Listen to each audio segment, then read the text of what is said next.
بسم اللہ الرحمن الرحیم یا ایہا الذین آمنوا قوا انفسکم واہلیکم نارا وقودها الناس والحجارہ صدق اللہ المولانا العظیم وقال رسول اللہ صلی اللہ علیہ وسلم طلب العلم فریضۃ علی کل مسلم او کما قال النبی صلی اللہ علیہ وسلم۔ قابل احترام دینی بھائی اور عزیزو، گزشتہ جمعہ میں اولاد کی صحیح تعلیم و تربیت کے عنوان سے کچھ باتیں گوشے گزار کی گئی تھیں۔ آج بھی اسی کا تتمہ و تکملے کے طور پر کچھ باتیں ہمارے سامنے آئیں گی۔ اللہ تعالیٰ سے دعا ہے کہ اللہ تعالیٰ ہمیں صحیح معنی کر اپنے اولاد کی قدر کرنے اور اولاد کی صحیح تعلیم و تربیت کرنے کی توفیق عطا فرمائے۔ یقیناً جیسے نماز روزہ فرض ہے، اسی طریقے سے اپنی اولاد کی صحیح تعلیم و تربیت کرنا بھی فرض ہے۔ ہر آدمی اپنے دامن میں جھانک کر دیکھ لے کہ میں اپنی اولاد کی تعلیم کس حد تک شریعت و سنت کو سامنے رکھ کر رہا۔ اگر ہم کر رہے ہیں تو خدا کا شکر ادا کرنے کی ضرورت ہے، اور اگر کچھ کمی کوتاہی اگر ہم سے ہو رہی ہے تو ہمیں چوکنا ہونے کی اور ہمیں اپنی غفلت کو دور کرنے کی ضرورت ہے۔ پیغمبر اسلام صلی اللہ علیہ وسلم نے اس تعلق سے بڑی اہم ہدایت بیان فرمائی ہیں، ان ہدایت کو ضرور ملحوظ رکھا جائے۔ اور جس طریقے سے اولاد کی پیدائش پر ہر انسان کو خوشی ہوتی ہے اور ہونا بھی چاہیے، تو اسی خوشی اپنے اولاد کی تعلیم و تربیت بھی کرنا چاہیے۔ آج عموماً ہمارے علاقے میں لوگ اپنے اولاد کی پرورش کرتے ہیں، تعلیم و تربیت نہیں کرتے۔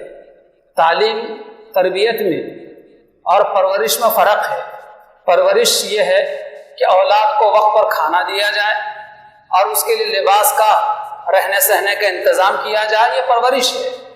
تربیت یہ ہے کہ اسے اخلاق سکھائے جائیں، اسے سلیقہ سکھلایا جائے، اسے مذہب سکھایا جائے، مذہبی باتیں اسے بتائی جائیں، ادب و احترام اسے بتایا جائے، قرآن اور سنت کی تعلیم اسے دیا جائے۔ یہ ہے تربیت۔ عموماً آج مسلمانوں کے اندر یہی حالت ہے کہ پرورش اولاد کی تو کرتے ہیں لیکن تربیت نہیں کرتے، اور تربیت نہ ہونے کی وجہ سے آج آئے دن ہمارے گھروں میں، ہمارے معاشرے میں نئی نئی برائیاں جنم لے رہی، اور ماں باپ جس کی وجہ سے بہت پریشان حال نظر آتے ہیں۔ اچھی اولاد دنیا کے اندر ماں باپ کے حق میں کسی جنت سے کم نہیں ہے، اور بگڑی ہوئی اولاد اپنے ماں باپ کے لیے کسی جہنم سے کم نہیں ہے دنیا کے اندر۔ پوچھیے ان لوگوں سے جن کی اولاد بگڑی ہوئی ہے یا برے راستوں کی، بری باتوں کی عادی ہو چکی ہے، کس قدر ان کے ماں باپ پریشان رہتے ہیں، کس قدر ان کے ماں باپ دکھی رہتے ہیں۔ نیک اولاد کو پیغمبر اسلام علیہ السلام نے صدقہ جاریہ اور ثواب جاریہ فرمایا ہے، اس لیے اپنی اولاد کو نیک اور صالح بنانے کی کوشش کرنا چاہیے۔ یہ میں واقعہ سناؤں تو آپ کو حیرت ہوگی۔ بادشاہ وقت کو یہ اطلاع ملی کہ ان کا بیٹا جو جنگ کی مہم پر گیا ہوا ہے، بیٹا جنگ ہار گیا ہے۔ باپ بادشاہ ہے، محل میں آیا اور اپنی بیگم کے سامنے بڑا افسوس کرنے لگا اور نڈھال ہو کر بیٹھ گیا۔ اتنی بڑی مہم کے اوپر بیٹا گیا تھا، اتنی زیادہ اسے جنگی مہارت بتلائی گئی تھی اور اتنی اچھی طریقے سے اس کی تربیت کی گئی تھی، بتلایا گیا تھا، لیکن جنگ ہار گیا۔ فوج شکست کھا کر واپس آ رہی ہے۔ بیوی نے دیکھا کہ بادشاہ سلامت و غمزدہ ہیں، نڈھال بیٹھے ہوئے ہیں، تو بیوی نے پوچھا کہ کیا بات ہے؟ تو بادشاہ نے بتایا کہ ہمارا بیٹا جنگ ہار گیا ہے اور شکست کھا کر فوج واپس آ رہی ہے۔ بادشاہ کی بیوی نے بڑے اطمینان کے ساتھ اور پرسکون طور پر جواب دیا کہ آپ گھبرائیں نہیں، میرا بیٹا جنگ ہار نہیں سکتا۔ پورے اطمینان کے ساتھ، پورے سکون کے ساتھ، وقار کے ساتھ اپنے شوہر بادشاہ سلامت کو بیوی نے جواب دیا کہ آپ پرسکون رہیں، گھبرائیں نہیں، بیٹا جنگ ہار نہیں سکتا۔ بادشاہ کو پھر بھی یقین نہیں آ رہا تھا، چونکہ خبر آئی ہوئی ہے اور اپنی ہی فوج کی طرف سے خبر آئی ہوئی، یقین کرنا ضروری تھا۔ لیکن بیوی کے الفاظ سن کر تھوڑا سا کا اسے سکون آیا بادشاہ کو، لیکن تھوڑی ہی دیر کے بعد دوسری خبر آئی جس میں یہ کہا گیا کہ پہلی خبر غلط تھی اور بالکل آپ کا بیٹا، آپ کا شہزادہ بالکل جنگ جیت چکا ہے، آپ کا بیٹا بالکل جنگ جیت چکا ہے اور پوری فوج فاتحانہ حیثیت سے واپس آ رہی ہے۔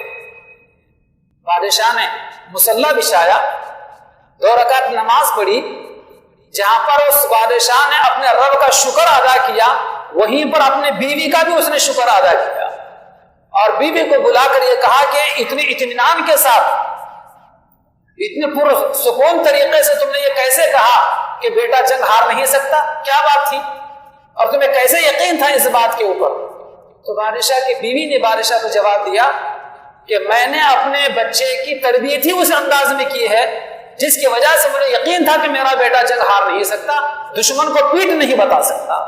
بادشاہ نے پوچھا کہ کیسی تربیت اور کیسا تم نے اپنے بچے کا حوصلہ بڑھایا؟ تو بادشاہ کی بیوی نے یہ جواب دیا کہ جب سے میرا بیٹا پیدا ہوا تھا 2 سال تک میں نے اپنے بیٹے کو بغیر وضو کے کبھی دودھ نہیں پلایا، بغیر وضو کے میں نے کبھی میرے بیٹے کو دودھ نہیں پلایا، جس کی وجہ سے مجھے یہ اطمینان تھا اور مجھے یقین تھا کہ میرا بیٹا کبھی دشمنوں کو پیٹ نہیں بتا سکتا، جنگ ہار نہیں سکتا تھا۔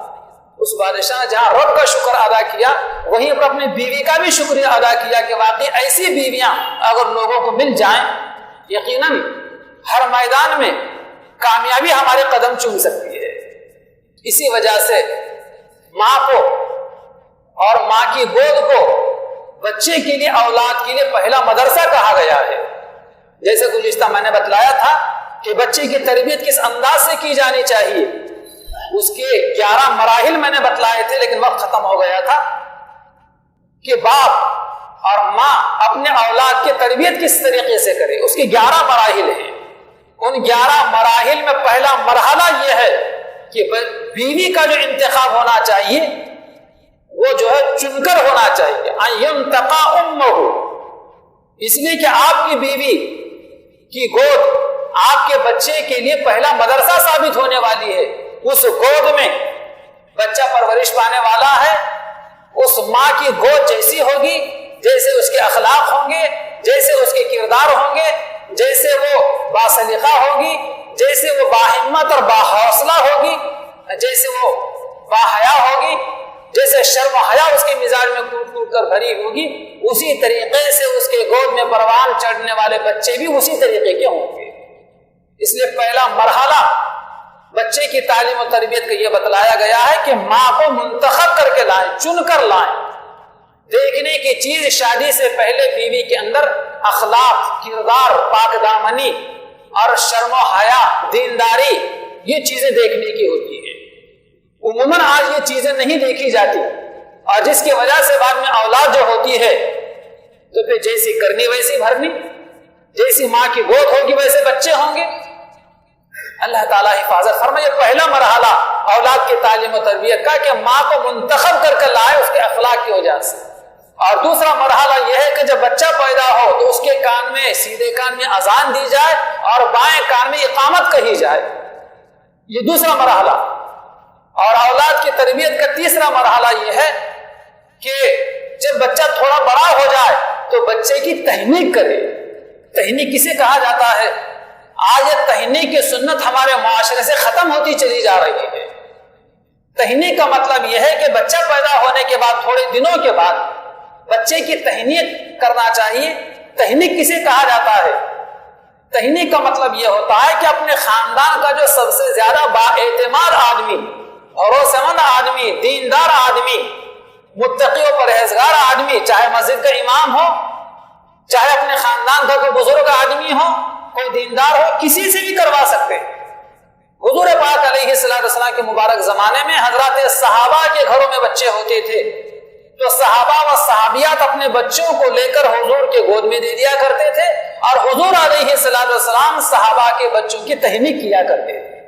تہنیک بڑا مبارک عمل ہے، اور وہ اس طریقے سے تہنیک کہ اس بااعتماد، بھروسے مند، متقی، پرہیزگار، نیک آدمی اپنے منہ میں کوئی میٹھی چیز چبائے، جیسے عام طور پر کھجور، اس کے علاوہ کوئی اور چیز، نرم والے کھجور اپنے منہ میں چبائے، اور منہ میں کھجور چبا کر اسے نرم کیا جائے، نرم کرنے کے بعد وہ بزرگ کے اس نیک آدمی کے متقی پرہیزگار آدمی کی چبائی ہوئی کھجور اس کے منہ سے نکال کر بچے کے تارک میں لگا دیا جائے، جسے تالو کہا جاتا ہے اندر سے، وہاں وہ لگا دیا جائے۔ اس کی وجہ سے اس کے اخلاق، اس کے کردار، اس کی صوم و صلات کی پابندی اور اس کے تقویٰ و طہارت اور پاکیزگی بچے میں منتقل ہوتی ہے۔ آج عموماً ہمارے معاشرے کے اندر یہ عمل نہیں کیا جاتا۔ یہ کرنا چاہیے، جسے تحنیک کہا جاتا ہے، تیسرا عمل ہے۔ بچے کے پیدا ہونے کے بعد تربیت کا تیسرا مرحلہ تحنیک کرنا، اور چوتھا مرحلہ بچے کی تعلیم و تربیت کا یہ ہے کہ جب بولنا شروع کر دے، توتلی زبان سے الفاظ بولنا شروع کر دے بچہ، تو سب سے پہلے ماں باپ کی ذمہ داری یہ ہے کہ بچے کو کلمہ سن پڑھائے، کلمہ یاد کرائے، کلمہ طیبہ، اور سورہ اخلاص اسے یاد کروائے۔ یہ دو چیزیں، کلمہ طیبہ اور سورہ اخلاص اسے سب سے پہلے یاد کروائے۔ اور 5ویں نمبر کے اوپر جب بچہ تھوڑا سا کا بڑا ہو جائے تو اسے سب سے پہلے وضو کا سلیقہ اسے بتایا جائے، وضو کا طریقہ اسے بتلایا جائے، تاکہ گھر میں اپنے ماں کے ساتھ وہ نماز میں شریک رہ سکے، اور جیسے ماں سجدہ میں رکوع کرتی ہے، باوضو ہو کر اس طریقے سے ماں کے بازو میں سجدے میں پڑھ سکے، وہ رکوع کر سکے۔ وضو کا طریقہ، اور وضو کے ساتھ پھر 6 نمبر کے اوپر یہ بتلایا گیا ہے کہ اسے سب سے پہلے اذان بتلائی جائے۔ اذان کا طریقہ کیا ہے، اذان کیسے دی جاتی ہے، اذان کا کیا مطلب ہوتا ہے، کلمہ طیبہ اور اذان، یہ اسے پہلے بتلا دی جائے۔ اللہ کی کبریائی، اللہ کی عظمت، اللہ کی بڑائی اس کی دل میں ڈالی جائے۔ اور 7واں مرحلہ یہ ہے کہ جب بچہ تھوڑا بڑا ہو جائے اور پڑھنے کے قابل بچہ ہو جائے تو بچے کی تعلیم کا آغاز قرآن کی تعلیم سے کرے۔ 8واں مرحلہ اس کا یہ ہے کہ جب بچہ اور تھوڑا بڑا ہو جائے اسے بتلایا جائے کہ سلام کیسے کیا جاتا ہے، اور ایک دوسرے سے ملاقات کیسے کی جاتی ہے، لباس کیسے پہنا جاتا ہے، اسلامی لباس کسے کہا جاتا ہے، اسلامی وضاقتہ کسے کہی جاتی ہے، کیسے اسلامی وضاقتہ رکھنا چاہیے، اسے بتایا جائے۔ اور 9واں مرحلہ تعلیم و تربیت کا یہ ہے کہ اپنے بچے کو صدق و سچائی بتلائی جائے، سچ بات کی تعلیم و تلقین اسے کی جائے۔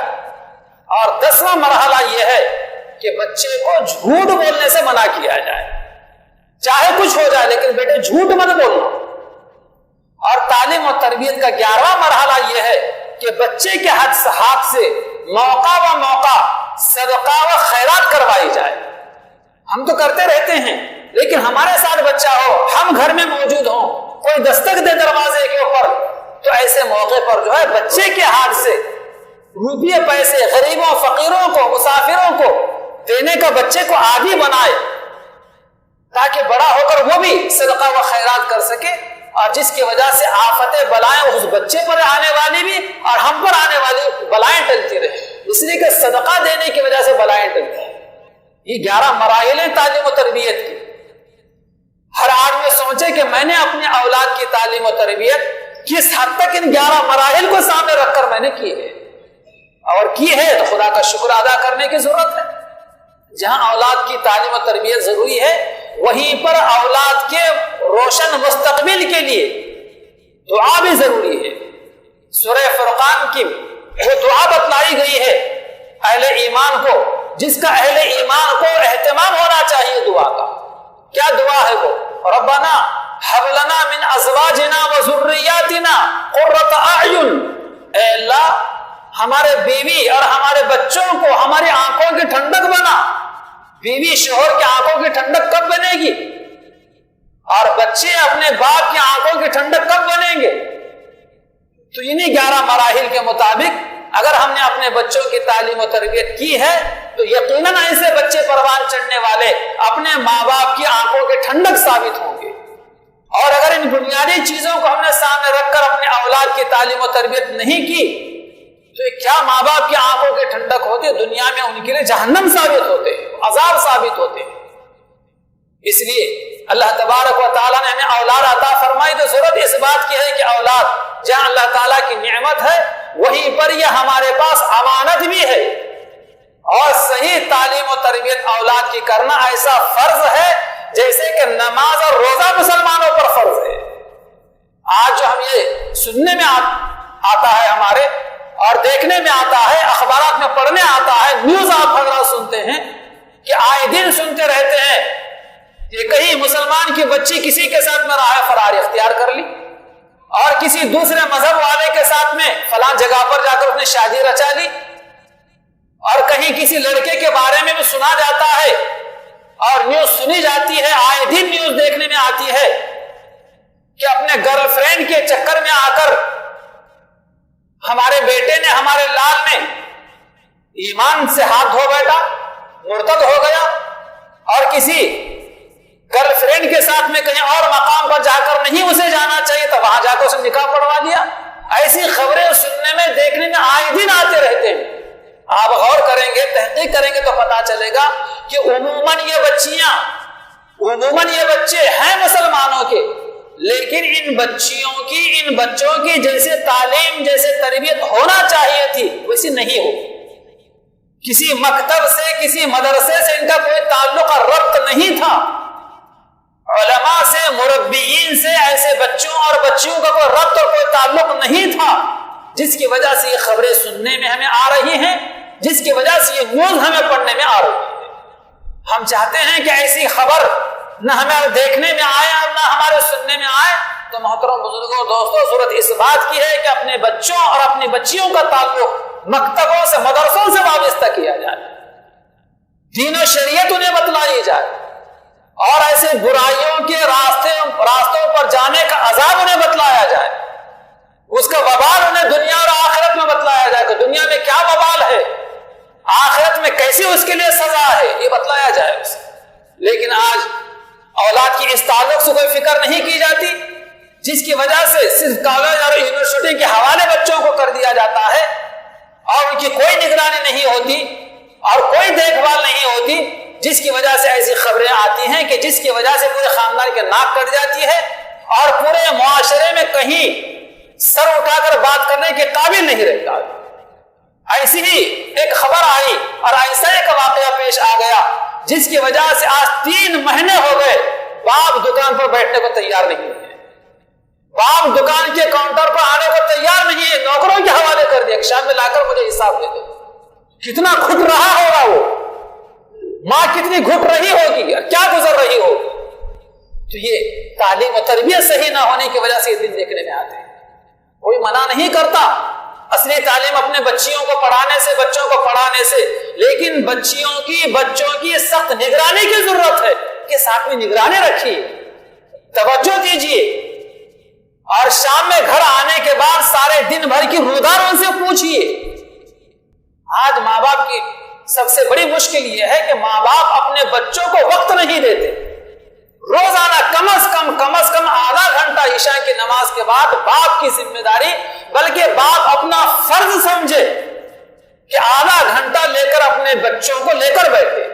ٹھیک ہے، آپ کو دین کا کوئی نالج نہیں ہے، دنیا کے بارے میں پوچھیے کہ بیٹے صبح اٹھنے کے بعد سے لے کر تم نے اب تک کیا کیا کیا، مجھے بتلائیے۔ اگر اچھے کام سے آپ کے سامنے آ جائے تو ان کو شاباشی دیجیے، ان کو ہدیہ دیجیے، تحفہ دیجیے، انعام و اکرام سے نوازیے، تاکہ اور مزید وہ اچھے کام کر سکیں اور اصلی تعلیم میں بھی وہ اچھا سے اچھا مقام اپنا پیدا کر سکیں۔ اور جہاں کہیں کوئی غلط کام، کوئی غلط بات، کوئی بری بات نظر آئے، اور جہاں کہیں غفلت اور کوتاہی، لاپرواہی نظر آئے، تنبیہ کریں، خبردار ایسا دوبارہ یہ کام نہیں ہونا چاہیے، بات نہیں ہونا چاہیے، اس جگہ پر آپ نہیں جانا چاہیے، اس کے ساتھ آپ نہیں رہنا چاہیے، تنبیہ کرنا چاہیے۔ اور ساتھ ہی ساتھ دین کی 10 باتیں آپ اپنے بچوں سے، بچیوں سے کرتے ہیں تو کم از کم 2-3 باتیں دین کی بھی ان کے سامنے کریں۔ دین کی باتیں کس انداز میں دین کی باتیں کی جائے؟ چھوٹے چھوٹے بچے ہمارے گھر میں ہوتے ہیں، 10 سال کے، 8 سال کے، 15 سال کے بچے، تو بچوں سے یہ کہا جائے کہ ٹھیک ہے آپ اسکول جا رہے ہیں، کالج جا رہے ہیں، لیکن ہماری خواہش یہ ہے کہ کل اگر آپ 10 پیغمبروں کے نام زبانیں یاد کر آئیں گے تو ہم آپ کو 100 روپے انعام دیں گے۔ کہیں سے بھی یاد کیجئے، کس سے بھی لکھوا لیجئے، کچھ بھی کہ 10 پیغمبروں کے نام، 15 پیغمبروں کے نام زبانیں یاد کر کے ہمیں سنانا. بچہ 15 کے بجائے 13 سنائے گا، 10 کے بجائے 8 سنائے گا، پھر بھی اس کی حوصلہ افزائی کیجیے، 100 روپے دے دیجیے اسے. پھر دوسرے دن کہیے بچے سے کہ بیٹے اگر آپ مجھے قرآن مجید کے 2 سورے اگر زبانیں سناتے ہیں تو میں آپ کو 200 روپے دوں گا. صرف 2 سورے، 10 مت کہیے اس سے، 5 مت کہیے، 2 سورے اگر آپ مجھے صحیح سنا دیں گے تو میں 200 روپے آپ کو انعام دوں گا. بچہ اٹکتے ہوئے صحیح لیکن سنائے گا ضرور، یاد کرے گا سب، چاہے کسی سے یاد کر لے. پھر تیسرے دن یہ کہیے بچے سے کہ اگر آپ قرآن مجید کی سورہ یاسین اگر روزانہ فجر کے بعد پڑھتے ہیں تو انشاءاللہ آپ کے منشے کے مطابق روزانہ گھر میں کھانا، جو کھانا آپ کھانا چاہیں گے وہ کھانا آپ کو گھر میں ملے گا. جو طبیعت آپ کے چاہے گی وہ بنانے کے لیے کہہ دیں، وہ کھانا آپ کے منشے کے مطابق گھر میں تیار ہوگا. روزانہ آپ سورہ یاسین پڑھ لیں. اس طریقے سے انعام کی لالچ دے کر بچوں کو اچھی باتوں کی عادت ڈالنے کی ضرورت ہے، اور بعد میں عادت جو عبادت بن جاتی ہے. شروع میں ہر چیز عادت ہوتی ہے اور وہی عادت آگے چل کر عبادت بن جاتی ہے. جی میں واقعہ سناؤں تو آپ کو حیرت ہوگی.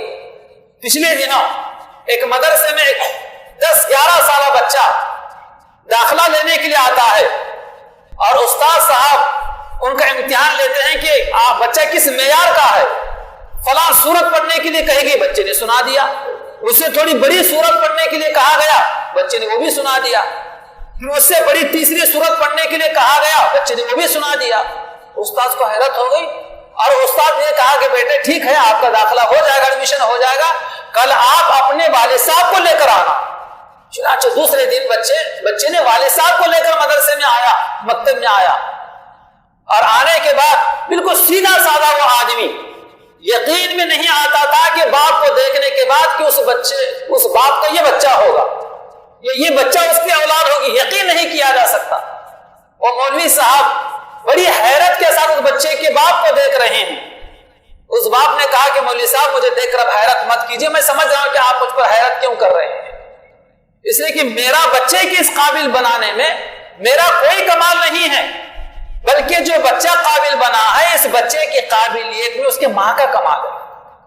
اس لیے کہ میری بیوی روزانہ اسی طریقے سے انعام و اکرام کا لالچ دے کر ان کے منشے کے مطابق، چاہت کے مطابق گھر میں کھانے پکوا کر کچھ پیسے دے کر ان کے مرضی کے مطابق کہیں جائز مقام پر جائز طریقے کی تفریح کروا دیتی ہے، جس کی وجہ سے بچے، آج میرا ایک بیٹا نہیں 3 بیٹے گھر میں حافظ قرآن ہیں، اور تینوں کے تینوں بیٹوں کو ماہی نے حافظ قرآن کر دیا ہے. کسی مکتب کے استاد کا کوئی اس میں دخل نہیں. اور ابھی میری گھر میں چھوٹی بچی 3 سال کی 4 سال کی میری بچی ہے، اس بچی کا بھی نازلہ قرآن مکمل ہو چکا ہے، وہ بھی چند سورتوں کی حافظہ ہے. مسابقہ لگوا دیتی کہ آج شام میں جو سب سے پہلے سبق سنائے گا اس کو اتنا انعام، اور جو سب سے پہلے آج سبق سنائے گا. تو بچے جو ہے ایک دوسرے سے آگے بڑھنے کی کوشش کرتے ہیں. ہر کوئی کوشش کرتا ہے کہ میں پہلے سبق سناؤں تاکہ میرے مرضی کے مطابق آج کھانا بنے اور میرے مرضی کے مطابق مجھے انعام ملے، اور کل میرے مرضی کے مطابق کہیں والد صاحب کے ساتھ سیر و تفریح کرنے کا موقع ملے گا. تو اس انداز میں بھی اپنے بچوں کو تعلیم و تربیت کرنا چاہیے، آگے بڑھانے کی کوشش کرنا چاہیے. اس لیے بچوں کو وقت دینے کی ضرورت ہے. آج اسکول کے حوالے بچوں کو کر دیا جاتا ہے، بچہ کیا کر رہا ہے، کیا نہیں کر رہا ہے، پڑھ رہا ہے نہیں پڑھ رہا ہے، اسکول آج گیا تھا نہیں گیا تھا، کوئی بات کو فکر نہیں ہے. بچپن کے اندر جہاں ہم عصری تعلیم، دنیا کی تعلیم، اسکول کی تعلیم دلاتے ہیں، اس سے پہلے اپنے بچوں کو دینی تعلیم، بچیوں کو دینی تعلیم دینے کی فکر کریں. بچے کو پروان چڑھانے سے پہلے بچے کو انسان بنائیے، اور بچہ صرف انسان بنتا ہے دینی تعلیم و تربیت سے. بچے کے لیے ڈھیر ساری دولت جمع کرنے سے پہلے آپ اپنی جائز دولت کو بچے کی تعلیم و تربیت پر خرچ کیجیے. اچھے سے اچھے اسکول کا انتخاب کیجیے، اچھے سے اچھے استاد کا انتخاب کیجیے، اچھے سے اچھے مدرسے و مکتب کا انتخاب کیجیے. اپنی دولت بچے کے تعلیم و تربیت پر اور اس کی تعلیم پر خرچ کیجیے. صرف بچے کے مستقبل کے لیے آپ ڈھیر سارے دولت جمع کریں گے، اگر بچہ انسان نہیں بنا تو آگے چل کے وہ حیوانیت آپ کو بتلائے گا کہ جیتے جی بچہ آپ کو رلائے گا. اللہ تعالی ہماری حفاظت فرمائے۔ آج اس کی بہت ضرورت ہے، اس بات کی اللہ تعالیٰ سے دعا ہے کہ اللہ تعالیٰ ہم سب کو اپنے اولاد کے صحیح معنی کر قدردانی کرتے ہوئے اولاد کے جو حقوق ہوتے ہیں اللہ پاک ان تمام حقوق کو ادا کرتے ہوئے اللہ پاک ہم سب کو اپنے بچوں اور بچیوں کی صحیح تعلیم و تربیت کرنے کی توفیق عطا فرمائے۔ آمین۔ وآخر دعوانا ان الحمد للہ رب العالمین۔